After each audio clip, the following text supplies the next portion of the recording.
성경 말씀 구약성경 창세기 25장입니다. 창세기 25장 29절에서 34절까지 말씀입니다. 야곱이 죽을 쑤었더니 에서가 들에서 돌아와서 심히 피곤하여 야곱에게 이르되 내가 피곤하니 그 붉은 것을 내게 먹게 하라 한지라.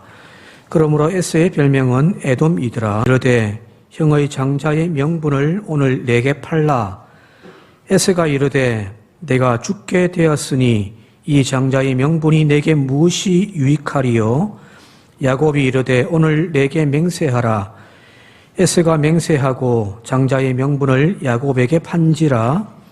야곱이 떡과 팥죽을 에서에게 주매 에서가 먹으며 마시고 일어나 갔으니 에서가 장자의 명분을 가볍게 여기었더라. 아멘. 세상에서 가장 비싼 땅 중에 하나가 바로 뉴욕에 있는 맨하탄이라고 합니다.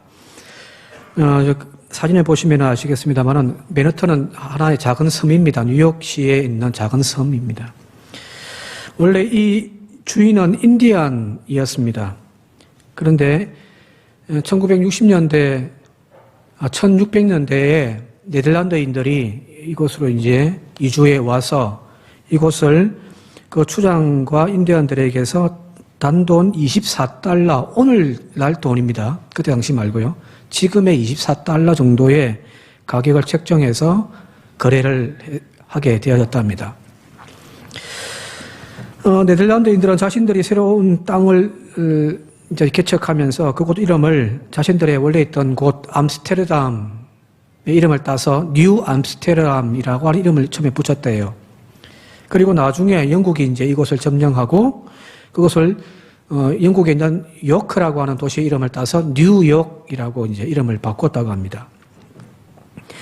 자, 손에 넣었던 그 섬이지만 나중 가만히 생각하니까 자신들이 손해를 본 것 같단 말이에요. 그 넓은 땅덩어리를 단돈 24달러에 팔았다라고 하는 그 생각을 가지고 있던 이들이, 인디언들이 이제 본전 생각날 때마다 이 땅에 자꾸 쳐들어오는 거예요. 그래서, 이 땅에 있던 그 유럽 사람들이 그 주변에 이제 벽을 세웠답니다. 방어하기 위해서. 그리고 나중에 이제 이 벽을 허물어 버리고 그 도로를 이제 만들었는데, 그래서 그 도로 이름이 월 스트리트입니다. 저도 왜 그 벽이라고 하는 이름을 왜 그 길의 이름에 적어놨지? 라고 생각했는데, 이제 찾아보니까 월 스트리트라고 하는 이름은 거기에 인디언들의 침략을 방어하기 위하여 벽을 세워놓았던, 울타리를 세워놨던 거기에서부터 왔다는 거예요. 자, 일설에 의하면은 이 땅을 이제 가격을 책정할 때에 아까 오늘날로 24달러라고 했잖아요. 그죠? 24달러면은 한 뭐 지금 돈으로 하면 25,000원 정도? 완전 땅값이죠. 금값이죠. 그죠? 그냥 현금으로 준 것도 아니고 구설이나 장신구 현물로 대신 줬다고 이야기를 합니다. 어떤 구전에 따르면은 양주 한 병에 팔았다라고 이렇게 하는 말도 있긴 합니다.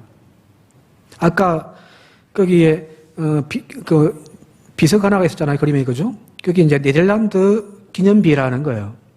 이제 뉴욕 맨하탄 남쪽에 저 비석이 있는데 그 옆면에 보게 되어지면은 이 맨하탄을 인디언들로부터 24달러에 주고 샀다라고 하는 그 문구가 쭉 적혀 있습니다. 그런데 돈으로 준 것이 아니라 양주 한 병이든 혹은 장신구, 거울 이런 거였다고 하거든. 이런 것들로 주고 그 땅을 팔았다라는 것이 오늘날로 생각해 보면 얼마나 어리석은 짓입니까? 300년이 훨씬 지난 지금 그 인디언들이 지금 이 맨하탄이라고 하는 도시에 와서 한번 두 눈으로 구경을 한다고 한다면은 아마 땅을 치고 후회할 거예요. 그죠? 지금 전 세계에서 가장 비싼 땅이거든요. 자, 오늘 읽은 성경 본문 말씀에 바로 이런 어리석은 거래의 이야기가 나와 있습니다. 너무너무 잘 알고 있는 이야기죠. 아버지 이삭과 어머니 리브가 사이에서 태어난 두 쌍둥이 아들 에서와 야곱이 서로 거래를 하는 이야기가 바로 본문의 이야기입니다. 자, 들에 나가서 사냥을 좋아하던 에서가 하루 종일 사냥을 하다가 돌아왔습니다. 허기가 졌던 모양이에요. 배가 고파요. 근데 마침 그때 야곱이 붉은 죽을 쓰고 있습니다. 여기 뭐 팥죽이라고 되어 있는데 팥죽이 아니라 이게 붉은 콩이에요. 그 붉은 콩으로 죽을 쓰고 있을 그때에 배가 고팠던 에스가 지금 이제 장자의 그 명분, 권리를 지금 가지고 지금 거래를 하고 있는 거죠. 자, 이런 이야기가 성경에만 나와 있는 것이 아니라 이 당시 족장 시대에 지금 아브라함의 이야기, 뭐 이삭의 이야기, 야곱의 이야기, 이걸 이제 구약의 족장 시대라단 말이에요. 그 시대에 쓰여졌던 어떤 고고학계에서 발견되어진 토판이 있습니다. 그림 보시면은 저기 누지라는 데요. 지금 저 그림이 지도가 메소포타미아 지역 그리고 그 뭐 바벨론, 아시리아 그 지역이에요. 그 지역에 누지라고 하는 지역에서 고고학적인 발굴이 하나 되어졌는데 그것이 뭐냐면 토판이에요. 지금처럼 우리가 종이에다가 글을 적는 것이 아니라 저 당시에는 이제 그 진흙에다가 글자를 적는 거예요. 그 말리면 그게 이제 문서가 되는 거예요. 그런 토판들이 많이 발견되어졌습니다. 근데 그 토판 중에 이런 글귀의 문구가 하나 있어서 제가 잠시 소개해 드릴게요. 유잔이라는 사람이 아버지입니다. 아버지 이름이 유잔이었던 모양이에요. 유잔을 상속할 수 있는 장자권을 가진 투키틸라, 아마 이게 큰아들이었겠죠, 그죠? 투키틸라가 양 3마리의 장자권을 그의 형제 쿠르파자에게 팔았다. 이런 문구가 이 누지 토판에서 이렇게 나오는 거예요. 그러니까 지금 이거 야곱과 에서의 그 시대에 만들어진 그 문서란 말이에요. 그러니까 장자권 가지고 형제끼리 서로 거래도 했다라는 이야기겠죠, 그죠? 자, 이런 고대 자료와 마찬가지로 이 에서와 지금 야곱 사이에 두 형제 사이에서 발생한 이 장자권에 대한 거래를 가만히 들여다보면은 앞서 언급했던 그 메나탄이라고 하는 섬을 팔아넘겼던 인디언만큼이나 참으로 어처구니 없는 일들이 지금 발생하고 있는 거예요. 지금 에서가 야곱에게 판 것은 장자의 명분입니다. 그죠? 우리 성경 본문에는 장자의 명분 되어 있는데 정확하게는 뭐 장자의 권리죠. 장자가 누려야 할 권리, 그걸 지금 거래를 하고 있는 거예요. 성경에서 장자에 대한 권리가 지금 이 이야기의 한 수백 년 뒤에 이제 시내산에서 하나님이 주시는 율법에 의해서 규정되었습니다만은 거기에 보게 되어지면 신명기 21장입니다. 신명기 21장 17절을 같이 한번 읽어볼게요. 시작. 반드시 그 미움을 받는 자의 아들을 장자로 인정하여 자기의 소유에서 그에게는 두 몫을 줄 것이니 그는 자기의 길에게 시작이라 장자의 권리가 그에게 있음이라. 이 신명기에 보게 되어지면 장자에게 주는 권리가 구체적으로 적혀 있는데 그게 뭐냐면은 장자에게는 다른 형제들보다 2배를 더 주는 거예요. 2배를 더 주는 겁니다. 지금은 이제 우리나라 법도 바뀌어가지고 모든 자녀가 똑같이 딸들에게까지 유산을 이렇게 동등하게 배분하잖아요. 근데 우리도 이전에 장자에게는 2배 더 줬잖아요. 자, 여기 보니까 다른 형제보다 2배를 더 받을 수 있는 권리, 아버지의 유산에서 2배를 더 받을 수 있는 권리가 장자권이에요. 그게 장자의 명분이에요. 실제로 단순하게 계산해 보면은 이 아버지 이삭은 부자예요. 그죠? 창세기 24장인가요? 아마 거기 보면은 아브라함이 죽는 이야기가 나오는데 죽을 때에 자신의 모든 재산을 이삭에게 다 줍니다. 왜? 2명의 아들이 있었습니다. 이스마엘도 있었고 이삭도 있었지만 이스마엘은 일찍이 재산을 조금 떼줘가지고 독립시켜 주었고, 이제 하나밖에 없는 이 아들에게 모든 재산을 다 유산으로 남겨줘 버려요. 이게 아브라함이 얼마나 부자였는데요. 그리고 이 이삭도 마찬가지예요. 창세기 26장 12절 13절에 보면 이렇게 되어 있습니다. 그랄 땅에 이제 내려갔을 때의 이야기예요. 이삭이 그 땅에서 농사하여 그 해에 100배나 얻었고 여호와께서 복을 주심으로 그 사람이 창대하고 왕성하여 마침내 거부가 되었다고 되어 있습니다. 이 아버지 이삭은 부자예요. 그래서 그 그랄 지역의 이방인들도 이 이삭의 부유함과 풍요로움을 시기할 정도로, 그래서 우물을 파면 다 빼앗아버리고 막아버리는, 그 정도로 엄청난 재물을 가지고 있는 것이 아버지 이삭입니다. 자, 그러면은 지금 장자로서 그 아버지의 유산에 다른 형제의 2배를 더 받을 수 있다라고 하는 것은 바로 엄청난 축복이죠, 그죠? 저도 어렸을 때 소원이, 아이고, 돈 많은 아버지가 꿈이었는데, 지금은 뭐 돈보다는 땅 많은 아버지였으면 좋겠는데, 저희 아버지는 집 하나밖에 없습니다.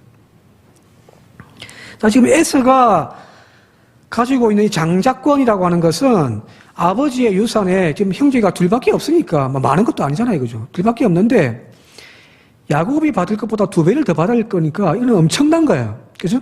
단순하게 계산하면, 그죠? 그런데 지금 이 에서가 자신이 지금 배가 고프다는 이유 때문에 그 허기진 배를 채우기 위하여 팥죽 한 그릇에 장자권을 팔았다라는 것이 좀 속된 말로 미친놈이에요. 정신 나간 짓을 하고 있는 거예요, 지금요. 그러나 성경이 지금 우리에게 주목하게 하는 것은 단순하게 아버지의 유산만이 아니에요. 아무리 아버지의 그 재물만이 아니라는 거예요. 더 중요한 것이 있습니다. 그것은 바로 무엇이냐면 이 장자권이 가지고 있는 또 하나의 권리가 뭐냐면은 아버지의 축복권이에요. 아버지가 그 자식을 위해 축복해 주는데 그 축복을 받을 수 있는 권리가 장자에게 있더라는 거예요. 고대 유대 사회에서 이 장자의 명분은 다르게 표현하면 하나님과의 그 축복과 연결되어져 있는 거예요. 아버지가 자기 아들에게 축복해 줌을 통하여 하나님으로부터 받을 그 축복이 바로 장자권의 명분입니다. 이걸 다르게 표현하면은 하나님과의 언약 관계, 하나님이 아브라함에게 주셨던 그 언약의 축복이 그 아들에게 내려갈 때에 다 나눠주는 것이 아니라 장자에게 주는 거예요. 뒤에 나오겠습니다만은 이 야곱이 아버지 에서와 그의 형을 속이고 나중에 축복을 받잖아요, 그죠? 그 축복권이에요. 이것은 단순하게 땅의 복만이 아니라 하늘의 복이고요. 믿음의 조상과 하나님께서 맺으셨던 그 언약의 주역이 되어지는 거예요. 이는 엄청난 축복이죠, 그죠? 그것이 바로 장자의 명분이고 그것이 바로 장자의 권리라는 거예요. 근데 지금 이 에스가 팥죽 한 그릇에 이걸 다 몽땅 그냥 넘겨버린 거잖아요. 이런 어리석은 거래가 세상에 어딨냔 말이에요. 왜 이런 어리석은 거래를 하게 되어졌는지에 대한 이유가 오늘 본 말씀 32절에 이렇게 되어 있습니다. 같이 한번 읽어보도록 할게요. 32절입니다. 시작. 에스가 이르되 내가 죽게 되었으니 이 장자의 명분이 내게 무엇이 유익하리요? 내가 지금 배고파 죽게 생겼는데 이 손에 잡히지도 않는 이 장자의 명분, 지금 당장 뭐 떡이 되어지는 것도 아니고 돈도 안 되는 이거 무슨 소용이냐? 그거 네 해라 그냥. 팥죽 한 그릇 내 먹게 해달라. 앞서 이야기했습니다만은 이 장자의 명분이라고 하는 이 단어를 하나님과의 관계, 하나님의 언약, 하나님의 축복이라고 바꿔서 한번 넣어보도록 할게요. 제가 읽어볼게요. 에스가 이르되 내가 죽게 되었으니 이 하나님과의 관계, 이 하나님의 약속, 하나님의 축복이 지금 내게 무슨 유익이 있으리요? 이 말이에요. 대단히 불경한 거죠, 그죠? 하나님 이거 뭐고 지금 나에게 필요한 것, 지금 그건 내 배 채우는 거다. 지금 당장 먹고 사는 게 최우선이다는 거야. 지금 여기서 에서가 야곱에게 판 것은 장자의 명분입니다. 그죠? 장자권이란 말이에요. 그것은 어쩌면은 당장에 돈도 안 되는 거예요. 그게 무슨 지금 나에게 필요한 건 돈인데 이 하나님의 자녀라고 하는 것이 무슨 의미가 있어요, 그죠? 돈도 안 되는 거. 그래서 저희 아버님이 이전에 교회 안 나가실 때 저보고 하는 말이 뭐 교회 가면 떡을 주냐, 밥을 주냐. 늘 하셨던 말씀이거든요. 그럼 저는 교회 가면 밥도 주고 떡도 주는데요. 여러분, 그죠? 우리 교회가 왜 떡을 자꾸 주시는지 압니까? 집에 가실 때 교회 가면 떡도 주고 밥도 주더라. 그 이야기하라는 겁니다. 자, 근데 실제로 이 장자의 명분이라는 것이 이 돈도 안 돼요, 그죠? 지금 당장에 내 배고픔을 채워주는 그런 것도 아니란 말이에요. 하나님 은혜만 생각하면 배가 부릅니까? 하나님의 그 은혜를 묵상하고 있으면 지금 내 삶의 고통과 어떤 문제들이 다 떠나가고 막 해결되어지던가요? 아니잖아요, 그죠? 마치 약속어음과 같단 말이에요. 약속어음 같아요. 물론 그건 이제 은행에 갖고 가면 돈을 바꿔주기도 하지만 이것 갖고는 별로 의미가 없단 말이에요. 오늘 배부르고 오늘 멋있게 산다면 그만이지 손에 잡히는 것도 보이지도 않는 그 헛된 소망이 이것들랑 소용없다. 이게 지금 에서의 선택이라는 겁니다. 에서가 장자의 명분을 가볍게 여겼다라고 하는 것, 그것은 바로 하나님과의 관계를 가볍게 여겼다는 거예요. 하늘의 축복을 보지를 못했다라는 겁니다. 바로 그런 사람을 하나님은 절대 선택하고 사랑하지 않습니다. 지금 성경은 에서가 부도덕하다고, 에서가 인간성이 별로다고 이야기를 하는 것이 아니잖아요, 그죠? 하나님과의 관계를 무시했기 때문에 에서는 하나님께 선택을 받지 못했다라는 겁니다. 창세기 앞부분에 보게 되어지면은 리브가의 태중에서 두 아이가 막 싸우는 것 때문에 리브가가 힘들어할 때에 하나님께서 리브가에게 이야기를 하잖아요. 작은 자가 큰 자가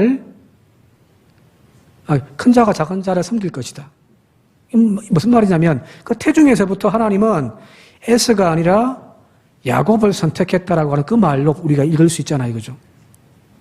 그런데 가만히 생각해 보면은 하나님께서 두 아이의 운명을 이미 정해놓은 것처럼 보여지지만, 그러나 하나님이 큰아들 에서가 아닌 야곱을 선택했다라고 하는 그 결정적인 사건은 뭐냐면 바로 여기 있는 거예요. 에서가 자기에게 주어져 있는 장자의 권리, 하나님의 언약의 자식으로서 누리게 되어질 그 장자권을, 명분을 가벼이 여기고 내팽개쳐버린 거예요. 성경은 운명론을 이야기하는 것이 아닙니다. 각자에게 주어져 있는 모든 인생이 정해져 있는, 그래서 어찌할 수 없는 그 운명을 이야기하는 것이 아니에요. 얼마든지 바꿀 수 있습니다.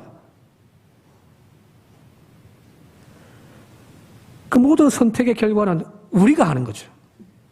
지금 왜 약속의 언약의 그 대를 큰아들이 아닌 작은 야곱이 받아갔는가에 대한 이야기를 지금 하고 있는 거예요.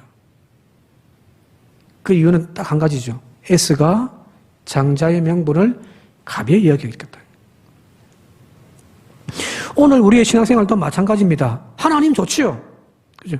하나님 사랑합니다. 하나님 좋아합니다. 하나님 감사합니다. 그런데 하나님 당신은 언제나 나의 삶의 두 번째예요. 구원의 감격도 좋고 교회 나오면 너무너무 좋습니다. 그러나 교회 생활은 언제나 나의 삶에서 두 번째입니다. 이런 신앙생활은 결코 바람직하지가 않다는 말이에요. 왜 하나님이 두 번째가 되어져야 합니까? 왜 하나님의 은혜가 두 번째가 되어져야 합니까?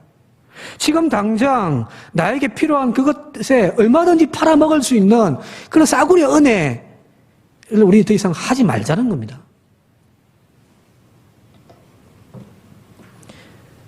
더 좋은 것이 오면 항상 그것에 하나님의 자녀의 권세, 그 장자의 명분을 너무너무 쉽게 우리는 팔아먹고 있단 말이에요.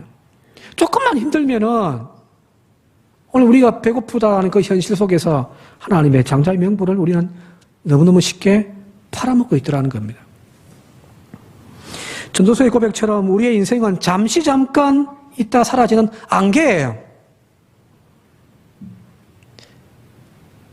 뭐 길면 요즘에는 100세, 보통 90세, 80세까지 사시니까 긴 것처럼 보여지지만 그러나 아침에 피었다 오늘 지는 들꽃과 같은 존재가 오늘 저와 여러분들의 인생이란 말이에요. 이런 안개 같은 이런 들의 풀 같은 인생을 조금 더 풍요롭게 살아보겠나라고 하면서 우리는 영원한 생명을 포기하고 팔아먹는 그런 어리석음을 범할 수가 있더라는 겁니다. 농사를 지어보신 분들은 아시겠습니다만 종자 씨앗, 그죠? 내년에 농사할 거 이런 남겨놓잖아요. 그게 종자잖아요. 그 종자 씨앗은 아무리 배가 고파도 절대 먹지 않단 말이에요. 지금 당장 허기 신다고 그거 먹어버리면 내년 농사를 망쳐버리니까요. 결코 배고픔의 현실, 고난과 박해의 현실이 우리에게 닥쳐온다 할지라도 그 종자 씨앗만큼은 절대 손대지 않는 지혜가 우리에게 필요할 줄 믿습니다. 그게 바로 오늘 여기 나와 있는 장자의 명분이고 오늘 우리에게로 바꿔서 표현하면 하나님의 자녀의 축복권입니다. 죽 한 그릇은 한때의 배고픔을 면하게 해줄 수는 있지만 그 이상은 아니잖아요. 그죠? 죽 한 그릇, 여기 이제 뒤에 보면은 34절에 야곱이 떡과 팥죽을 에서에게 주었더니 그 성경 히브리서 본문에 이렇게 됐습니다. 에서가 먹었다. 그리고 그가 마셨다. 그리고 그가 일어났다. 그리고 그가 갔다. 먹고 가는 것도 땡이에요. 뭐 없어요. 그것이 당장 우리의 배를 채워주는, 우리의 갈급함을 채워주는 한 잔의 물이고 한 그릇의 팥죽의 의미밖에 안 된다는 거예요. 먹고 난 후에는 다시 배고프게 되어지는 것이 바로 우리가 사는 인생에 지금 우리가 붙잡고 있는 물질이라는 것들이 아닌가 싶습니다. 그러나 하나님께서 우리에게 심어놓으신 그 축복의 씨앗은 이 세상 것과는 비교할 수 없는 거잖아요. 찬양 우리 이게 잘 하잖아요. 주 예수보다 더 귀한 것은 없다고 그죠.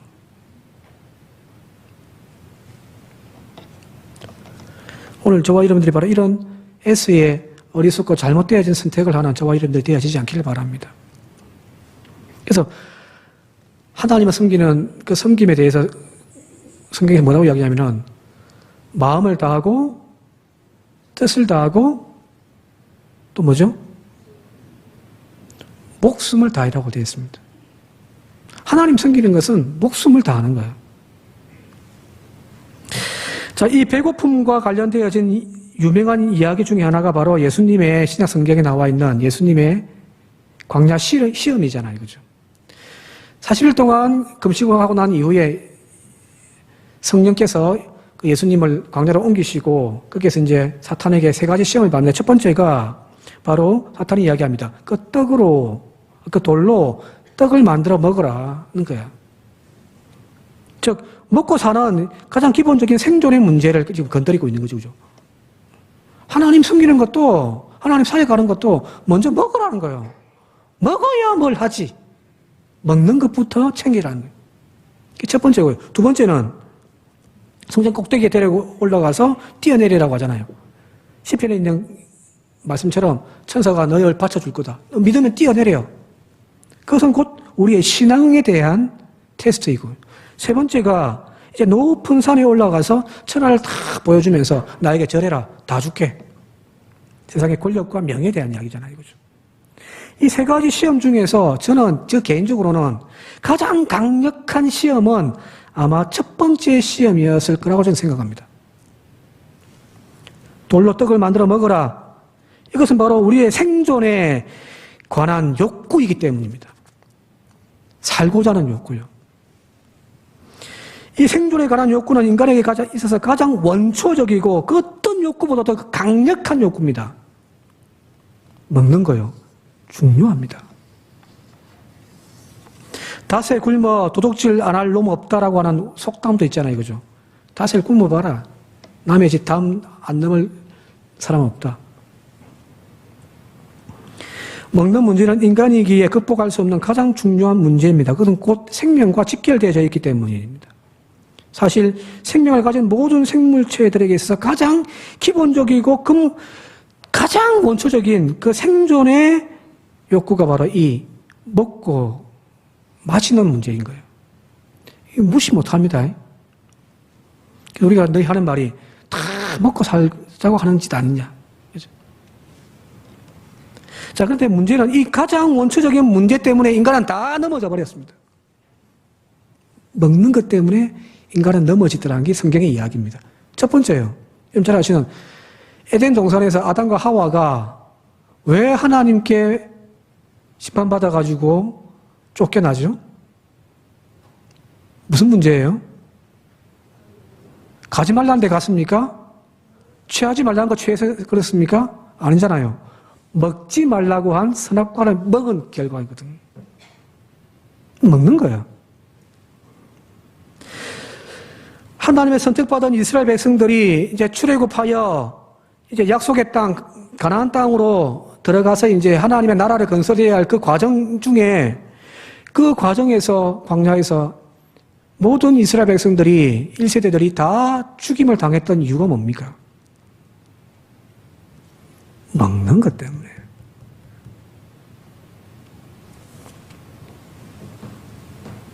먹는 것 앞에서 그들이 하나님을 불평했고 원망했고 그것 때문에 그들이 넘어졌기에 하나님은 너희들은 안 된다라고 끊어버리신 거잖아요. 인간은 누구나 이 범주 앞에서 자유로울 수가 없습니다. 저도 마찬가지예요. 가장 기초적인 문제이고 가장 강력한 힘을 가지고 있는 것이 이 먹고 마시는 생존의 문제이기 때문입니다. 사탄은 끊임없이 우리에게 이야기를 해요. 빵부터 먹어라. 팥죽부터 먹어라. 하나님의 일은 뒤에 생각해라. 하나님의 주실 약속은 뒤에 생각해라. 천국은 먹고 난 뒤에 생각해라.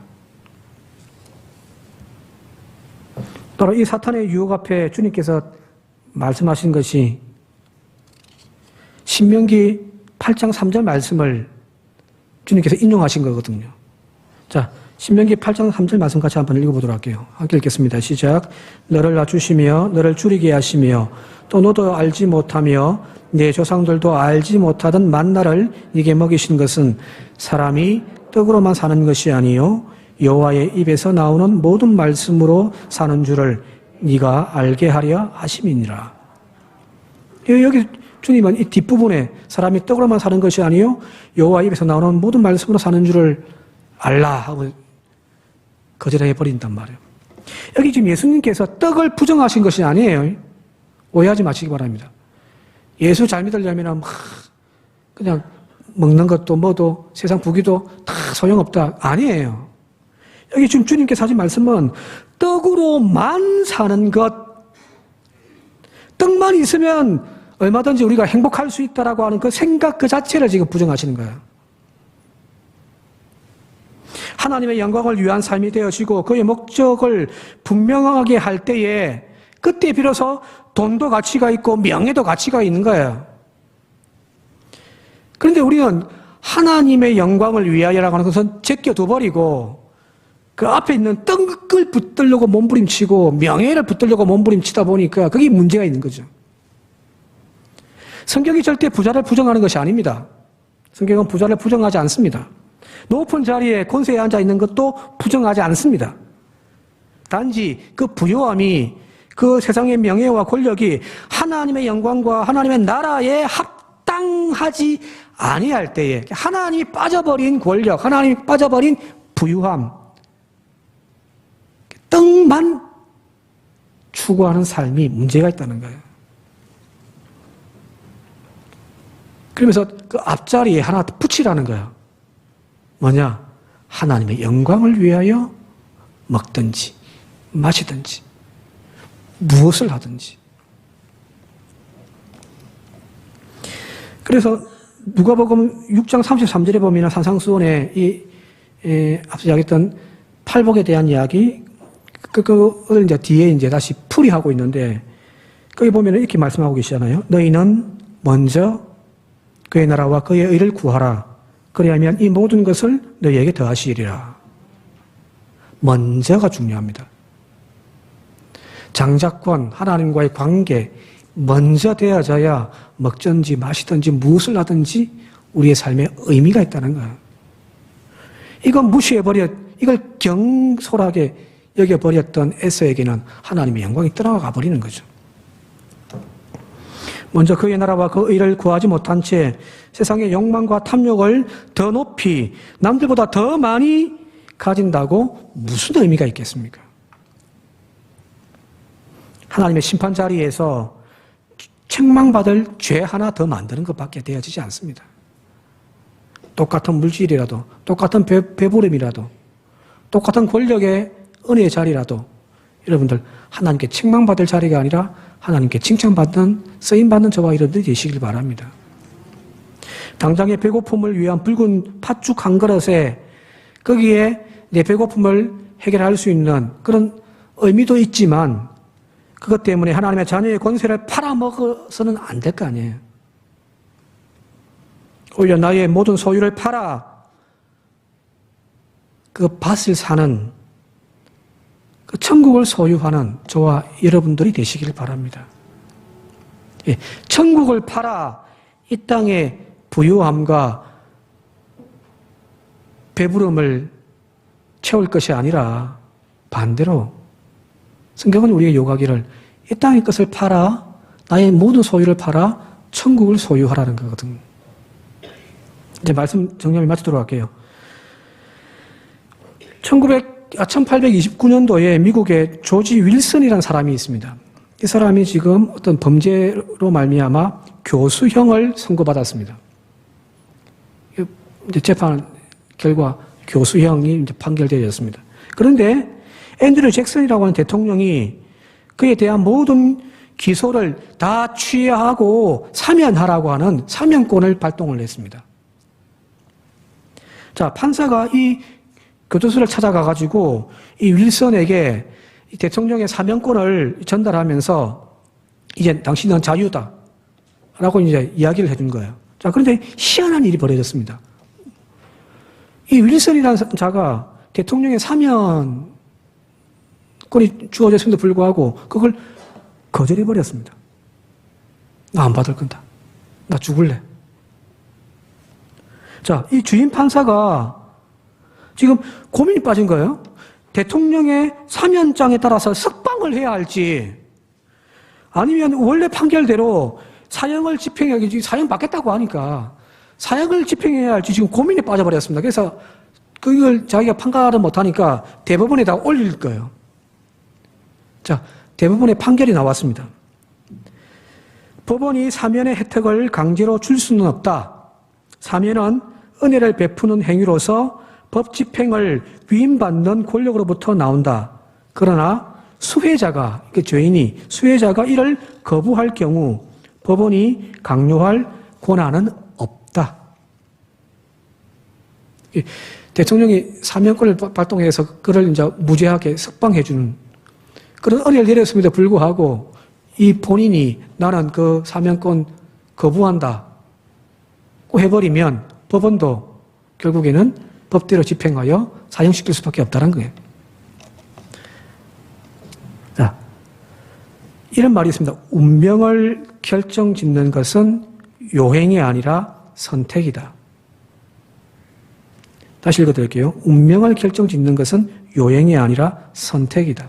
자, 이 말을 가만히 생각해 보면 앞서 언급했듯이 하나님께서 야곱을 선택하시고 에스를 버리셨다라는 이 말은 반은 맞고 반은 틀렸습니다. 하나님의 뜻이기도 해요. 모든 것 다 아신 하나님이시니까. 그래서 하나님이 동생 야곱을 선택하고 에서를 버렸다. 근데 이것으로만 끝나버리면 그럼 반은 맞고 반은 틀렸단 말이에요. 하나님의 일방적인 결정이 아니라 여기 나와 있던 팥죽 한 그릇에 장자의 권리를 판 사람은 에서입니다. 오늘 우리에게도 마찬가지일 거예요. 하나님의 자녀가 되는 권세를 하나님은 우리에게 주셨어요.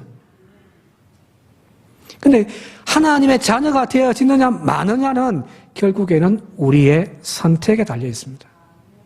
무엇을 선택할 건가? 팥죽 한 그릇? 아니면 하나님의 자녀의 권세? 우리가 무엇을 선택하는가가 오늘 우리의 운명이 되어질 겁니다. 바라기는 현실의 배고픔과 하나님의 축복과 은혜를 저울질하며 당장의 유익을 위하여 그 장자의 권리를, 명분을 파는 저와 여러분들이 아니라 앞서 이야기했듯이 우리의 모든 것을 팔아 천국을 소유할 줄 아는 그런 믿음의 소유자들이 되시기를 주님의 이름으로 축원드립니다. 함께 기도드리겠습니다. 고모신 아버지 하나님, 사탄은 끊임없이 우리에게 예수님에게 물었듯 당장 배고프니 배고픈 것부터 먹고 하나님의 일은 나중에 하라고, 지금 당장 배고프니 장자의 명분은 팔아버리라고 우리에게 유혹하겠지만 하나님, 우리가 선택하고 우리가 결정할 것은 하나님의 나라이며 하나님의 자녀임을 잊지 않는 저희들이 되게 하옵소서. 하나님이 결코 우리를 그냥 내버려 두지 아니하시며 죽도록 고개 돌리고 계시지 아니하심을 믿고 오늘도 배부름보다는 하나님의 나라를 선택할 수 있는 믿음의 결단을 하는 저희들이 되게 하옵소서.